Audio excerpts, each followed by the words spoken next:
round ကော့ကိုမှလုံးဝလွယ်လွယ်လေးတွေတီးထားပါတော့ကပ်ပိုကိုကျတော့ကျွန်တော်တို့၄ဘက်မြောက်မှာညှက်ထားတယ်အဲ့ဒါဆိုရင် light တီးရပို့ပြီးတော့လွယ်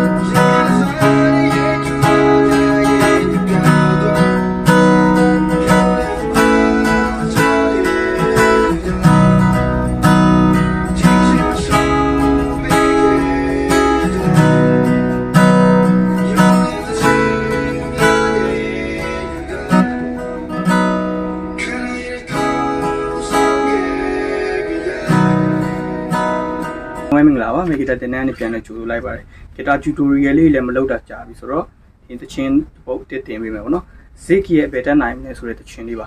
ဒီမှာကျွန်တော်ကော့အတစ်ကလေးတစ်ခုတော့ပါမယ်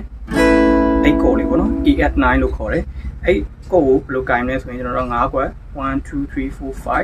5ခွက်မြောက်မှာ2ဂျို3ဂျို4ဂျိုအဲ့လိုကင်ပြီးလက်တန်းက1ဂျိုထောက်လိုက်ရပေါ့နော်အဲ့လိုပေါ့နော်တီးတဲ့အခါမှာတချင်းရဲ့ကိုခက်မယ်လက်ခက်က down up up down up up down ဆိုလို့လေးခက်တယ်ပေါ့နော်ခက်ကြွလေးခက်မှာပေါ့နော် down up up down up up down ခါဦးတပါလို့ခေါ်တယ်ပေါ့နော် down up up down up up down ပြီးရင်နောက်ထပ်ကောအနေနဲ့ B ပြီးရခါမှာ D flat minorနောက်တဲ့ B ပြန်လာမယ်အဲ့မှာကကျွန်တော်ဒီဘက်9ခွက်မြောက်မှာရှိတဲ့ B position ကိုသွားယူလိုက်တာပေါ့နော်အဲ့ဘက်မဟုတ်ဘဲနဲ့ဒီဘက်က B ကိုပဲပြန်တီးလိုက်ရတယ်ပေါ့နော်ပြောရမယ်ဆိုရင်ဒီမှာပါတာကကော့က3ခုရယ်ပေါ့နော် A at 9ရယ် B ရယ်ပြီးရကမှာ D flat minor ရယ်ပြီးရင် B ပြန်တီးရယ်ပေါ့နော်ဆိုတော့အဲ့လိုမျိုးပဲတီးသွားတာတပုံလုံးကိုပဲ round chord တီးသွားတာဖြစ်တယ်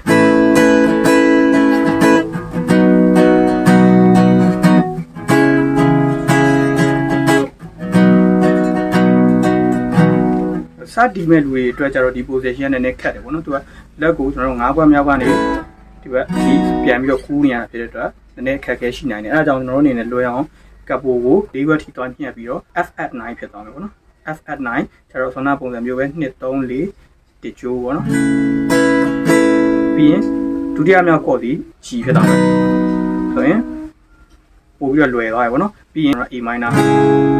ဒီတော့ D flat minor နဲ့အလိုတီးရတာ D flat minor ပေါ့နော်အခုကပ်ပိုက၄ခွက်မှာညှက်ထားပြီးဖြစ်တဲ့အတွက် A minor နဲ့တီးလို့ရပြီပြီးတဲ့ခါကျမှနောက်ဆုံးကော့ဒီ G ပြန်လာတယ်ဆိုအဲ့ဟာကို round ကော့ပဲတီးကြည့်မယ်ဆိုရင်